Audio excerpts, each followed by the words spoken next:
European politicians choose their words carefully, particularly German ones, like the Chancellor, Friedrich Merz, who went on the state-funded broadcaster where he said, finally, and more than once, that Israel has gone too far. Ich werde es jetzt auch noch etwas deutlicher sagen. Das, was die israelische Armee jetzt im Gazastreifen macht, lässt sich nicht mehr mit einem Kampf gegen den Terrorismus der Hamas begründen. We have been hearing more and more international criticism. Germany's is probably the most significant one because of the historical baggage, that guilt of the Holocaust that brought Germany to just accept and support whatever crime Israel has been committing. So the fact that even Germany can no longer whitewash Israel's crime is extremely significant.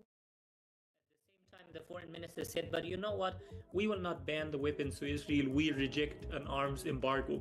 Deutschland als ein Land, das ja das Existenzrecht und die Sicherheit des Staates Israel als Teil seiner Staatsräson versteht, immer verpflichtet, Israel auch. So the European government is saying, we condemn a killing spree, but we will give the killer a sharper knife. Telling Israel, what you're doing is morally wrong and might lead to negative consequences, but we're not going to implement those consequences yet. With the European governments, you can see stronger statements at the moment, but statements basically bounce off Israel's Iron Dome of impunity. From Merz, of all people, it is truly too little too late, and I await to see whether Palestinian solidarity activists, students who have been calling out this genocide and facing brutal policing, in some cases deportation. I look forward to Merz welcoming all those people back to Germany and telling them that they were right all along. Chancellor Merz added Germany's name to a growing list of Western countries, including France, the UK, and Canada, that have criticized Israel over this war, threatened it with sanctions, but have not yet acted. That effectively buys the Israelis time, which they are using to keep punishing Palestinians, cloaking their war crimes under the cover of organizations like the Gaza Humanitarian Foundation, the GHF. After consistently blocking aid from getting into Gaza and attacking the agencies trying to help Palestinians, including the UN's, the Israelis teamed up with American military contractors, mercenaries, to create the GHF, whose first foray into Gaza proved disastrous. Crowds of hungry Palestinians were herded like animals into an aid depot in Rafah, humiliating scenes worthy of a concentration camp. The crowd surged, overwhelming those contractors. Shots were fired. At least 3 Palestinians were killed. The government media office in Gaza called it a deliberate massacre, a full-fledged war crime committed against civilians suffering siege-induced starvation. People in Gaza are literally starving, especially children, because their bodies are not able to withstand that level of malnutrition. Even some of Israel's staunchest allies are now coming out to criticize Israel for its starvation campaign. Because this war has gone on for far too long. We cannot allow the people of Gaza to starve. It's not because they're having these big epiphanies that mass slaughter of Palestinians is wrong. There's a great liberal centrist tradition of standing on the right side of history only when the relevant moment to do so has significantly passed. We are seeing that grand liberal tradition be repeated now by Keir Starmer, Emmanuel Macron, Mark Carney, and other leaders who are only willing to condemn, but indeed not stop, Israel's activities at this point. I think future-proofing of reputation to say, oh, but we did indeed speak up, might very much be in play here. But those of us who have been paying any attention at all for the last year and a half plus are all too aware that these very governments have been funding and ideologically enabling Israel's actions. Throughout its war on Gaza, Israeli officials from Benjamin Netanyahu on down have routinely dismissed allegations of war crimes as inherently anti-Semitic. The anti-Semitic decision of the International Court in The Hague is a modern Dreyfus trial. That argument is more difficult to make now, since more and more of those accusations are coming from Israelis, including a former prime minister. What is it if not a war crime? Ehud Olmert first made that argument in a liberal Israeli paper, Haaretz, before repeating it on CNN. Yair Golan, a former army chief of staff turned opposition leader, is another who has strayed from the path. כששרים בממשלה הזו חוגגים מוות והרעבה של ילדים, חייבים לומר את זה. There have also been shifts in coverage in the Israeli media.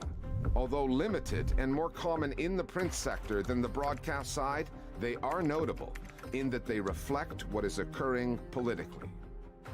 Ehud Olmert is one of the earliest founders of Netanyahu's party Likud. So he is no left-wing pro-Palestinian peacenik. He's the guy that carried out one of Israel's most atrocious wars on Gaza, Operation Cast Lead. So to see him now condemning what Israel is doing in Gaza as a war of annihilation, as genocide, it is extraordinary. It speaks basically of how far Israel has gone. This moment is ripe for the likes of Yair Golan and other opposition figures in Israel, because Netanyahu is facing increased pressure, and leaders around the world will be happy to scapegoat Netanyahu as the perpetrator of this genocide in Gaza, rather than face the reality that this was a genocide perpetrated against the Palestinian people by the state itself. And so this moment presents an opportunity to put all the blame on Netanyahu, both internally and internationally. Israel is now panicking, realizing that their strategy of repeated atrocities to exhaust the global attention did not work. That's why you had Yedaot Ahranot saying, our propaganda is collapsing, our legitimacy is over. And you had Israel Hayom saying, the world is talking less about us and more about Gaza. And their solution is not to end the genocide, but to propagandize more, to whitewash the genocide even more, to double down on the failing strategy that didn't work. Without a doubt, there are media outlets and journalists who are reassessing their position regarding this war. And Ynet is a good example. They're showing more pictures of what's going on in Gaza, speaking through the angle of starvation, referring to it more and more. Overall, however, Israeli media coverage that allows for empathy for Palestinians remains the exception, not the rule. אנחנו שולחים 5 אוגדות של חיילים מטובי בנינו להילחם בעזה, לשחרר את החטופים, להכריע את חמאס, ובמקביל לזה אנחנו נמשיך להכיל את האויב. 600 days into this war, there have never been more lives at risk in Gaza, where day after day, GHF aid depots have produced nightmarish scenes of desperation and violence. Politicians overseas out to salvage their legacies could be enough to save some of those lives. But, as Israeli journalists well know, there will be no saving of reputations on the Israeli airwaves. The moral standing of news channels that too many citizens there still use as their primary source of information. If you're only consuming Israeli media in Hebrew, you will know less about what the Israeli army is doing in Gaza than probably any given citizen in the rest of the world. The Israeli media has been a collaborator with this genocidal mindset and actually promoting it.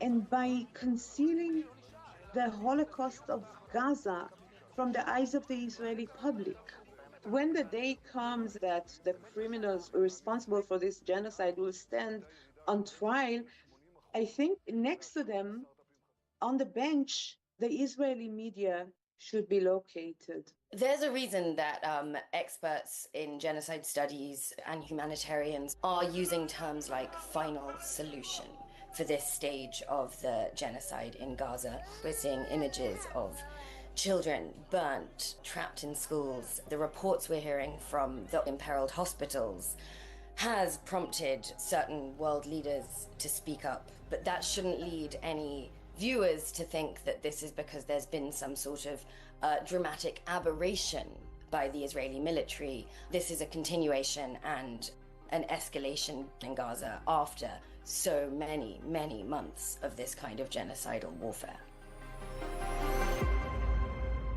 Throughout Israel's war on Gaza, healthcare workers have become key voices in the reporting of this story. And over the past couple of weeks, the dispatches coming out of hospitals there have grown more and more desperate. Pinocchio has been tracking.